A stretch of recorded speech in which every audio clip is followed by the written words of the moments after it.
سہیل آفریدی کو فارغ کرنے کی دھمکی کس نے لگائی؟ سہیل آفریدی نے کل کی گفتگو میں ایک فوجی افسر کا نام لے لیا ہے۔ اب آپ کے سامنے رکھتے ہیں کہ بات کیا تھی اور یہاں پر سہیل آفریدی نے جواب کیا دیا۔ سوال کرنا تھا سید ذیشان کا۔ سید ذیشان نے سوال کیا کہ آپ نے کہا مجھے دھمکی دی گئی، اگر لانگ مارچ کا اعلان کیا تو 5 دنوں میں فارغ کر دیے جاؤ گے، دھمکی دینے والا کون تھا؟ اب ناظرین یہ سوال تو بہت سخت تھا، یعنی سوال ہے تو بہت اہم۔ سہیل آفریدی نے کہا کہ مجھے دھمکی دی گئی ہے کہ اگر لانگ مارچ کے لیے باہر نکلو گے تو 5 دنوں میں آپ کو فارغ کر دیں گے۔ اب اس سوال کا جواب دینا بہت مشکل تھا۔ سید ذیشان نے یہ سوال پوچھا تو سہیل آفریدی نے کیا کہا؟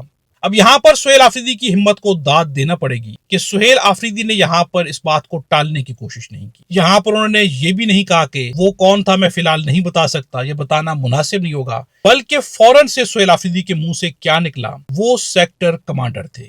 یعنی سہیل آفریدی نے وہاں پر ایک سیکٹر کمانڈر کا نام لیا، جو کہ سید ذیشان خود بتا دیں گے کہ کس کا نام لیا گیا، لیکن سہیل آفریدی نے کہا کہ وہ سیکٹر کمانڈر تھے۔ انہوں نے مجھے دھمکی دی کہ اگر آپ لانگ مارچ کے لیے نکلے تو 5 دنوں کے اندر آپ کو فارغ کر دیا جائے گا۔ اب ناظرین یہاں پر سوالات تو بہت اٹھتے ہیں کہ ایک جانب کہا جاتا ہے فوج کی جانب سے، اسٹیبلشمنٹ کی جانب سے کہ ہمارا سیاست سے لینا دینا کچھ نہیں، ہم سیاست میں مداخلت نہیں کرتے، ہمیں سیاست میں نہ گھسیٹا جائے، بار بار یہ دعوے کیے گئے، بار بار کہا گیا۔